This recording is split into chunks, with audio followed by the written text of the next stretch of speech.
It's the third day of Bookmas, and today we're going to talk about the top 3 literary Grinches.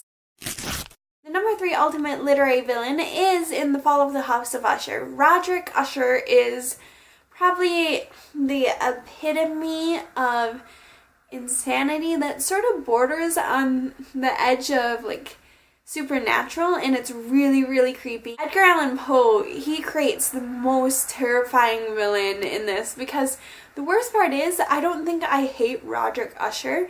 I think that he is really pitiable and he's just generally creepy, but he's the symbol of how all of this horrible stuff is happening while the house of Usher is dying, like the family of Usher is dying.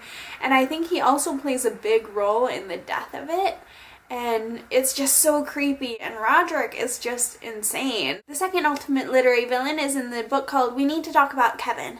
And it's obviously Kevin, because Kevin is...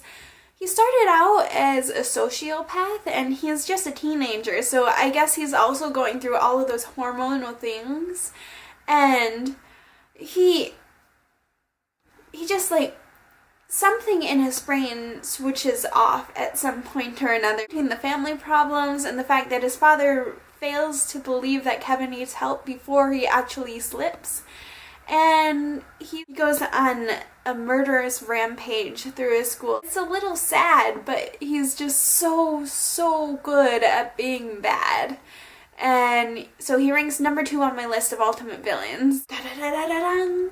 The number 1 ultimate evil and bad and crazy literary villain is called Mrs. Danvers, and she's in Rebecca, and it is just such a creepy character. She is constantly a symbol of something on the very edge of what is just insanity or supernatural. Like, it's always hinted that she's something more, but she's never proven to be anything more than human. And the fact that she's never proven to be more than human is what makes her so legitimately terrifying. There's one point in the book Rebecca where she is talking to this other lady of the house, and she literally holds her out a window and says, "Don't worry, I won't push you.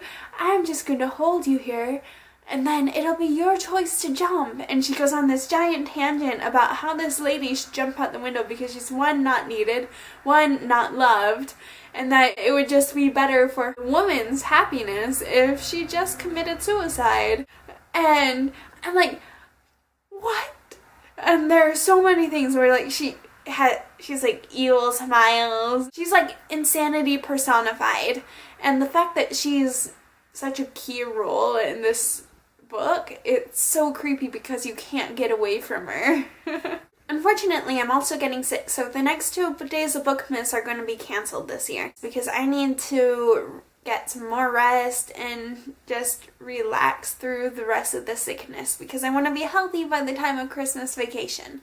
But just because I can't do the last 2 days of Bookmas doesn't mean we can't continue to enjoy books together, so you should go pick up your favorite book and try and finish it before Christmas Day. I'm going to do the same thing, and then once I feel better, I'll be back up with a new video talking about the book that I read.